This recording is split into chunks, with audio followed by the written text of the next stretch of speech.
जय श्री राम दोस्तों। तो आज की वीडियो में प्रेमानंद जी महाराज से जानेंगे कि अपरा एकादशी कब है और इसके लिए शुभ मुहूर्त और पूजा विधि क्या रहेगा। तो वीडियो को पूरा देखना और वीडियो अच्छा लगे तो लाइक और चैनल को सब्सक्राइब कर देना, क्योंकि ऐसे वीडियो हमारे चैनल पर आपको मिलता रहेगा। तो चलिए वीडियो को शुरुआत करते हैं। राधे राधे। आप सभी आने वाली अपरा एकादशी का पालन करने की तैयारी कर रहे होंगे। ज्येष्ठ मास के कृष्ण पक्ष में आने वाली यह अपरा एकादशी मनुष्य के हर प्रकार के पापों का नाश कर देती है। उसे इस भौतिक जगत में हर प्रकार के सुख, आरोग्य, धन और संपदा प्रदान करती है और इससे ऊपर आध्यात्मिक परम उच्च गति भी प्राप्त करवाती है। लेकिन प्रश्न ये उठता है कि आखिर इतनी महत्वपूर्ण एकादशी का पालन कैसे किया जाए। तो हमारे शास्त्रों में इसकी विस्तृत विधि भी बताई गई है। क्या आप जानना चाहेंगे? इस बार आने वाली अपरा एकादशी का पालन करने की संपूर्ण व्रत विधि क्या है, किस प्रकार आप उपवास का पालन कर सकते हैं, कैसे पूजा करनी चाहिए और किस प्रकार से पारण करना चाहिए।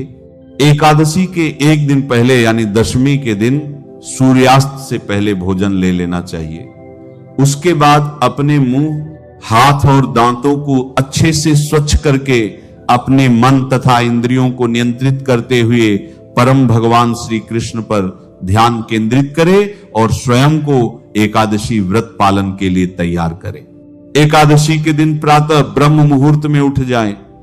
ब्रह्म मुहूर्त यानी सूर्योदय से कम 1.5 घंटा पहले यह समय आध्यात्मिक साधक के लिए सबसे अच्छा माना गया है और इसी वजह से अष्टांग हृदय सूत्र में कहते हैं, ब्रह्म मुहूर्ते उत्तिष्ठेत स्वस्थ रक्षार्थमायुष, यानी स्वस्थ मनुष्य को अपनी आयु की रक्षा के लिए ब्रह्म मुहूर्त में उठना चाहिए। उठने के बाद स्नान आदि से स्वयं को शुद्ध कर लीजिए। अब स्नान करने के बाद आपके घर में जो पूजा का स्थान या मंदिर है उसे और आसपास के स्थान को स्वच्छ करें। फिर अपने गुरु का स्मरण करते हुए और श्री हरि की जयकार करते हुए घंटी बजाकर भगवान को जगाएं। जगाकर सबसे पहले उन्हें कोई भी मीठे पदार्थ का भोग लगाएं। जब तक भगवान भोग स्वीकार करते हैं तब तक आप भगवान की प्रातःकालीन मंगला आरती करने की संपूर्ण तैयारी कर ले। अब 15 मिनट बाद भगवान के पास से भोग ले लीजिए, फिर मंगला आरती करें या उसका दर्शन करें। अगर आप मंगला आरती नहीं कर सकते तो आप अपनी जो भी प्रातःकालीन दैनिक पूजा करते हैं वो संपन्न कर लीजिए। उसके बाद आप भगवान के समक्ष हाथ में गंगा जल लेकर एकादशी व्रत का संकल्प लीजिए और संकल्प लेते हुए भगवान से इस प्रकार प्रार्थना कीजिए, हे प्रभु, आपकी प्रसन्नता हेतु और अपने शुद्धिकरण हेतु मैं इस एकादशी का पालन करने जा रहा। इस दिन मैं भोजन से विरत रहूंगा और अगले दिन अन्न ग्रहण करूंगा। हे पुंडरीकाक्ष, हे अच्युत, कृपया मुझे अपनी शरण में लीजिए। इस प्रकार संकल्प लेकर हाथ में रखे हुए उस गंगा जल को अब तुलसी के पौधे में अर्पित कर दें और अब समय है तुलसी देवी की पूजा आराधना करने का। तुलसी देवी को एक मध्यम ऊंचे आसन पर स्थापित करें, उन्हें आवश्यकता अनुसार जल प्रदान करें, उनके समक्ष घी का दीपक प्रज्वलित करें और उनकी कम से कम 3 बार प्रदक्षिणा करें। उन्हें प्रणाम करें और इस मंत्र का उच्चारण करें, वृंदाय तुलसी देव्ये प्रियाय केशवस्य कृष्ण भक्ति प्रदय देवी सत्यव्रत नमो नमः। अब समय है उनके समक्ष बैठकर हरे कृष्ण महामंत्र का जप करने का। हरे कृष्ण कृष्ण कृष्ण हरे हरे, हरे राम राम राम हरे हरे।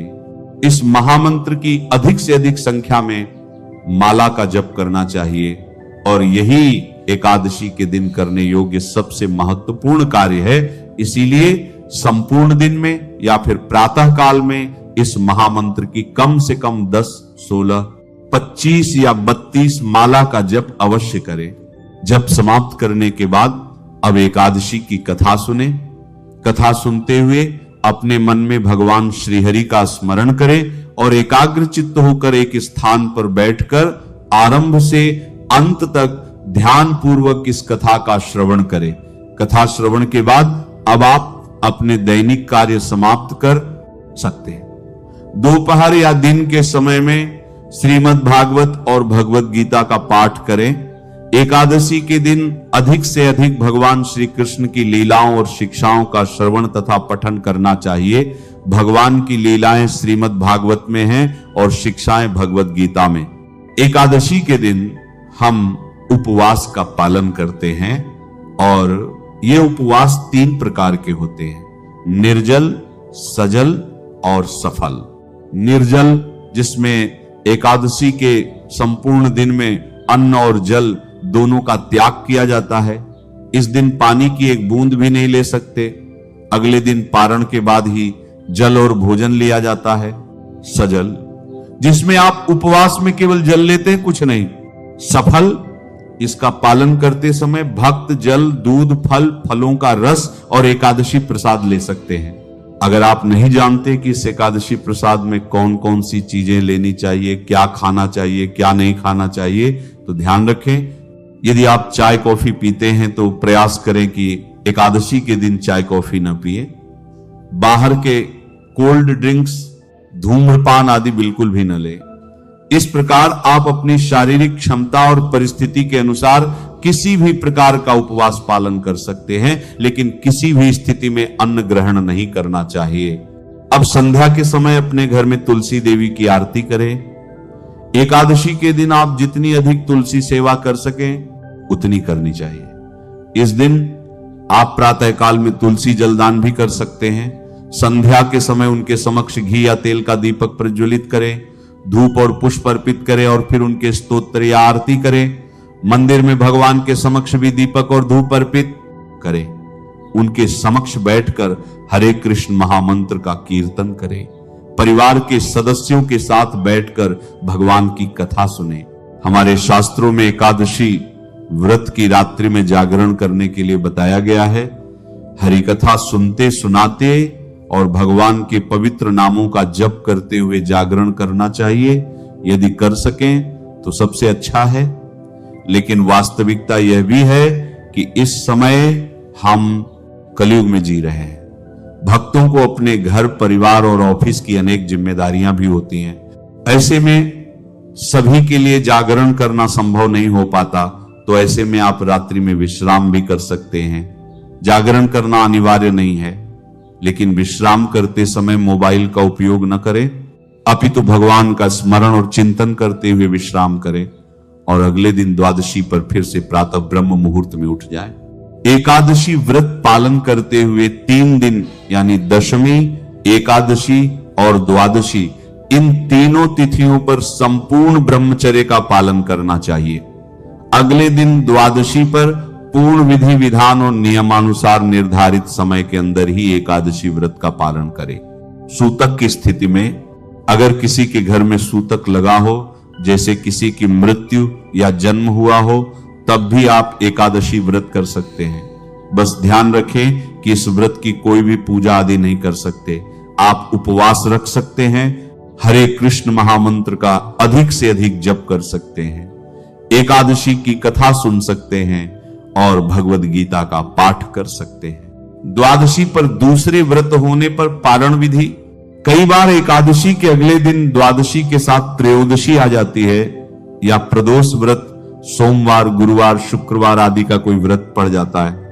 ऐसे में दुविधा होती है कि एकादशी का पारण कैसे करें। तो इसका सरल उपाय यह है, द्वादशी के दिन प्रातः काल पारण के सभी नियमों का पालन करें, ब्राह्मण भोजन, दान आदि सब करें। उसके बाद एक चावल का दाना लें, उसे भगवान को अर्पित करें और प्रार्थना करें कि मैं एकादशी व्रत का पारण करने के लिए यह दाना आपको समर्पित करता हूं, कृपया स्वीकार करें। फिर अगले दिन के व्रत के देवता, देवी, शिव जी आदि से प्रार्थना करें, हे माता प्रभु, मैं अपने एकादशी व्रत का पारण करने के लिए ही यह एक चावल का दाना ले रहा हूं। आपके व्रत में मेरी पूर्ण निष्ठा है, कृपया इस कार्य को अपराध न समझें। मैं अब आपका व्रत पूर्ण श्रद्धा और नियम पूर्वक पालन करूंगा, आप आशीर्वाद दें। दिन का व्रत आरंभ करें। इस प्रकार एकादशी का पारण भी हो जाएगा और दूसरे व्रत का पालन भी। तो यह थी एकादशी का निष्ठा और नियम पूर्वक पालन करने की संपूर्ण जानकारी और व्रत विधि हमें आशा है कि यह आपको सरल और उपयोगी लगेगी। जो लोग एकादशी व्रत करना चाहते हैं या करने वाले हैं उनको भी इससे लाभ मिलेगा। तो चलिए आने वाली एकादशी का श्रद्धा पूर्वक पालन करने की संपूर्ण तैयारी अभी से करते हैं और बाकी चीजों के साथ साथ अपने मन तथा चेतना को भी इस एकादशी पालन के लिए तैयार करते हैं। ज्येष्ठ माह के कृष्ण पक्ष की पावन एकादशी तिथि इस बार 12 मई दिन मंगलवार को दोपहर 2:53 से प्रारंभ हो रही है और 13 मई दिन बुधवार को दोपहर 1:30 पर एकादशी तिथि का समापन होगा। चूंकि एकादशी तिथि मंगलवार को दोपहर के बाद प्रारंभ हो रही है, इसलिए उदया तिथि के अनुसार इस बार एकादशी का व्रत 13 मई दिन बुधवार को रखा जाएगा, अर्थात अपरा एकादशी 13 मई बुधवार को ही मनाई जाएगी। अक्सर लोगों के मन में यह भ्रम रहता है कि व्रत किस दिन रखना चाहिए, लेकिन इस बार सभी श्रद्धालुजन 13 मई दिन बुधवार को ही एकादशी का व्रत रखें।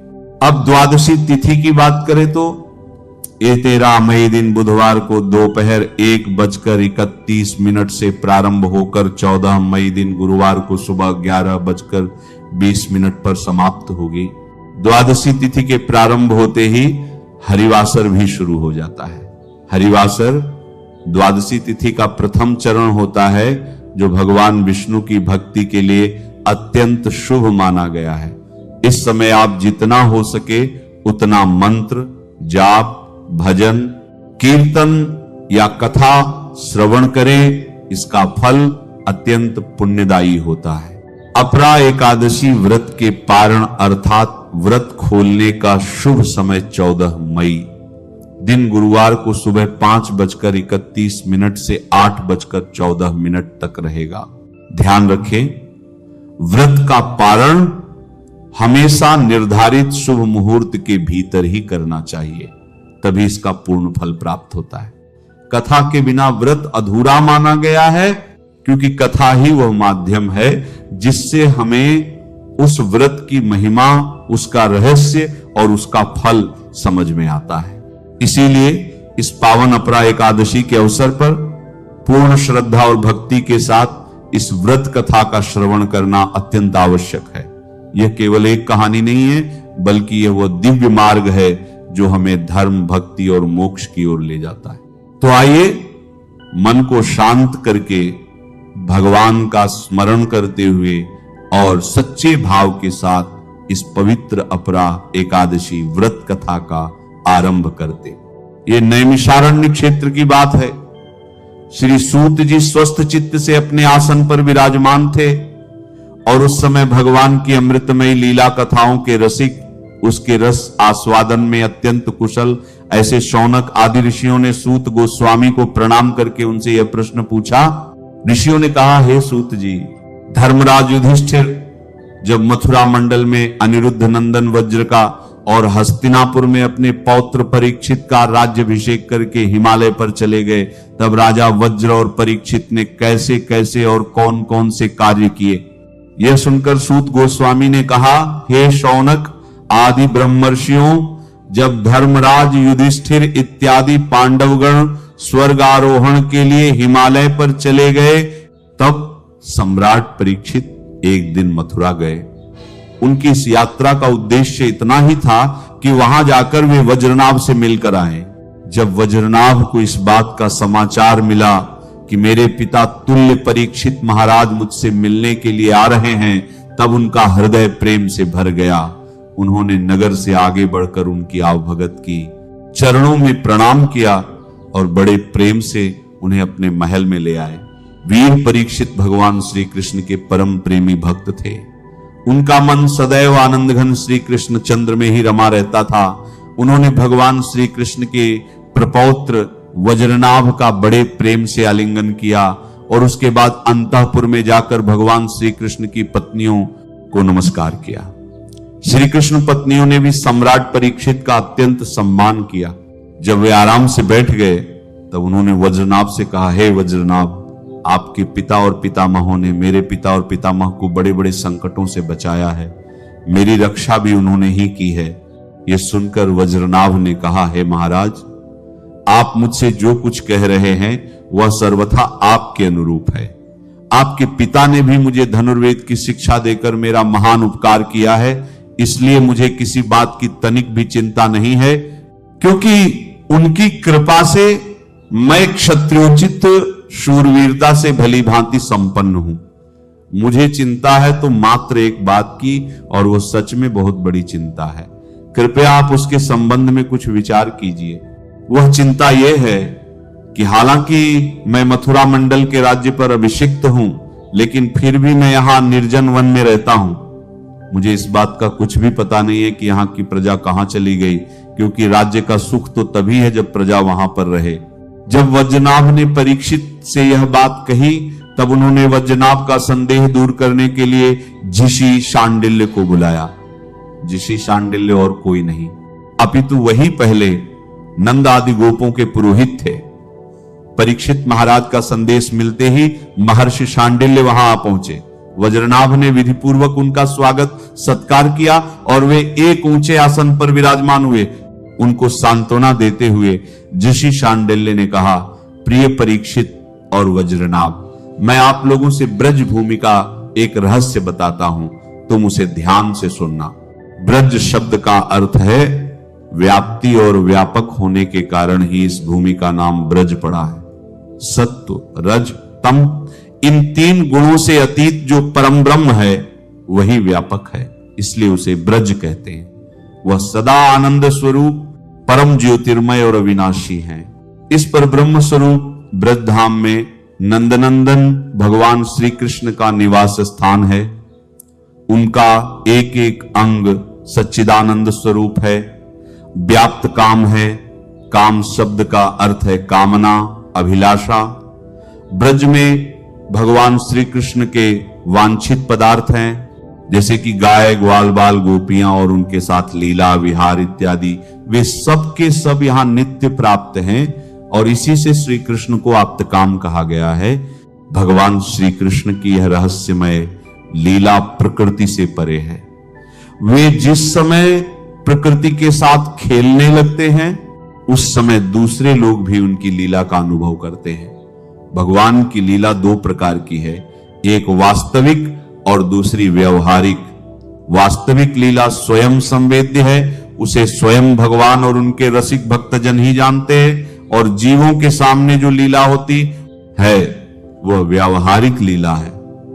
वास्तविक लीला के बिना व्यावहारिक लीला नहीं हो सकती, लेकिन व्यावहारिक लीला का वास्तविक लीला के राज्य में कभी प्रवेश नहीं हो सकता। तुम दोनों भगवान की जिस लीला को देख रहे हो, यह व्यावहारिक ही लीला है।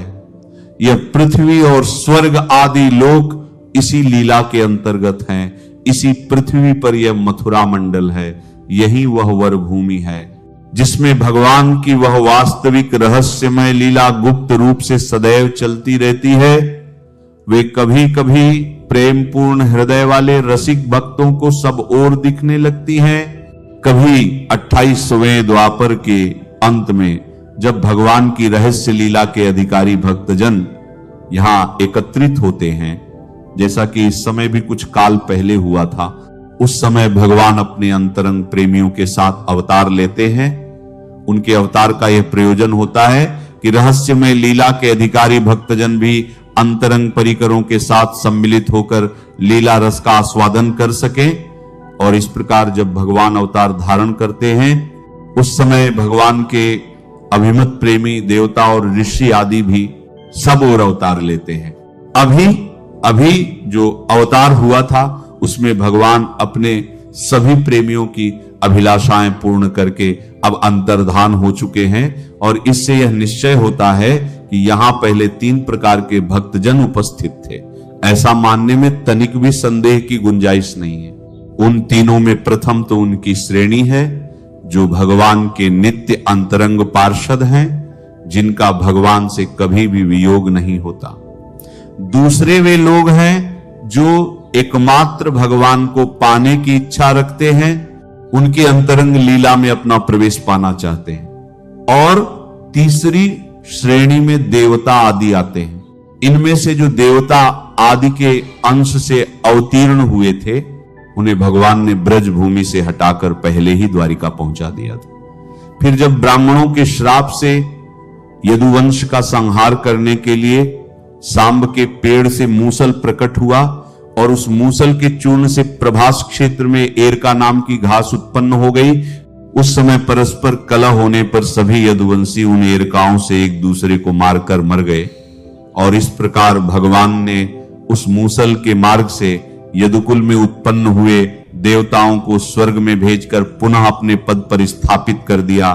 और जिन्हें एकमात्र भगवान को ही रात्रि का समय था, सभी के घरों में दीपक बुझ चुके थे, सभी निद्राधीन हो चुके थे, लेकिन धर्म की ध्वजा लहराने वाले उस राज्य में आज अधर्म का आचरण होने जा रहा था। वैसे तो कुछ समय बाद फिर से सूरज उगने वाला था, लेकिन शायद नगरवासियों के भाग्य का सूरज अब हमेशा हमेशा के लिए डूबने जा रहा था, क्योंकि उनके महान पराक्रमी उदार धर्मात्मा और सशक्त राजा के जीवन पर मृत्यु के बादल मंडरा रहे थे। राजा महिध्वज अत्यंत प्रतापी, धर्मयुक्त और आदर्श राजा थे। उनके राज्य में कभी धर्म की हानि नहीं हुई थी और न ही किसी निर्दोष की हत्या की गई थी। लेकिन कहते ना कि जिसे बाहर वाले पराजित नहीं कर सकते, उसे घर वाले ही मार देते हैं। और इस कथा में मुख्य खलनायक का किरदार निभा रहे थे उनके अपने ही छोटे भाई वज्रध्वज। राजा महिध्वज का छोटा भाई वज्रध्वज अपने बड़े भाई की प्रशंसा और कीर्तिपाक को सहन नहीं कर पा रहा था। राजा महिध्वज की बढ़ती हुई ख्याति से उसके अंदर ईर्ष्या और द्वेष का बीज पनपने लगा और आखिर उसने एक भयंकर योजना तैयार की, एक अत्यंत क्रूर योजना। उसके कानों में राजा महिध्वज की लोकप्रियता के शब्द गूंज रहे थे, उनकी जय जयकार वह सुन रहा था और वह उसे शांति से सोने नहीं दे रहे थे। ईर्ष्या, द्वेष, अभिमान इत्यादि सब उस पर पूर्ण रूप से हावी हो चुके थे। आखिरकार वह उठा। उस अंधेरी रात में अंधकार से भी ज्यादा काला कृत्य करने के लिए उसके कदम राजा महिध्वज के कक्ष की ओर बढ़ने लगे। न तो उसे किसी सिपाही ने रोका, न ही उसकी अंतरात्मा की आवाज ने।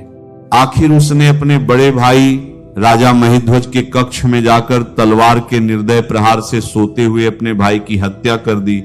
और इतना करके भी उसे शांति नहीं मिली तो उसने राजा महिध्वज के शव को राज्य से बाहर एक पीपल के पेड़ के नीचे जाकर गाड़ दिया। अब देखिए, राजा महिध्वज का इसमें कोई दोष नहीं था, फिर भी इस प्रकार अकाल मृत्यु होने के कारण उन्हें अच्छी गति नहीं मिली और वे प्रेत योनि पाकर उसी पेड़ पर निवास करने लगे।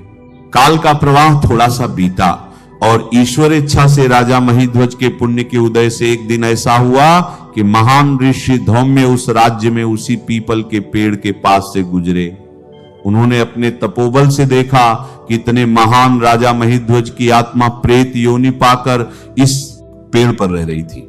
उदारमना दृश्य धौम्य ने इस प्रेत योनि में रहने वाले राजा महिध्वज को पेड़ से नीचे उतारा और उन्हें परलोक विद्या का ज्ञान दिया। देखिए, सत्पुरुषों की उदारता की कोई सीमा नहीं होती, उनकी करुणा का सागर सबके लिए समान होता है। ऋषि धौम्य ने भी राजा को इस प्रेत योनि से मुक्ति दिलाने के लिए अपरा एकादशी का अनुष्ठान किया और इस व्रत के पालन से उन्हें जो पुण्य फल प्राप्त हुआ वो उन्होंने राजा महिध्वज को प्रदान कर दिया। उसी पुण्य फल के परिणाम स्वरूप राजा महिध्वज को प्रेत योनि से मुक्ति मिल गई। उन्होंने कृतज्ञता व्यक्त करते हुए ऋषि को प्रणाम किया और आध्यात्मिक लोक की ओर प्रस्थान कर गए। तो ये थी आने वाली अपरा एकादशी के उपलक्ष्य में एक सुंदर पौराणिक कथा। नमः शिवाय। श्री महालक्ष्मी नमः। नमो भगवते वासुदेवाय। जय मां सरस्वती। जय श्री कृष्ण। राधे राधे।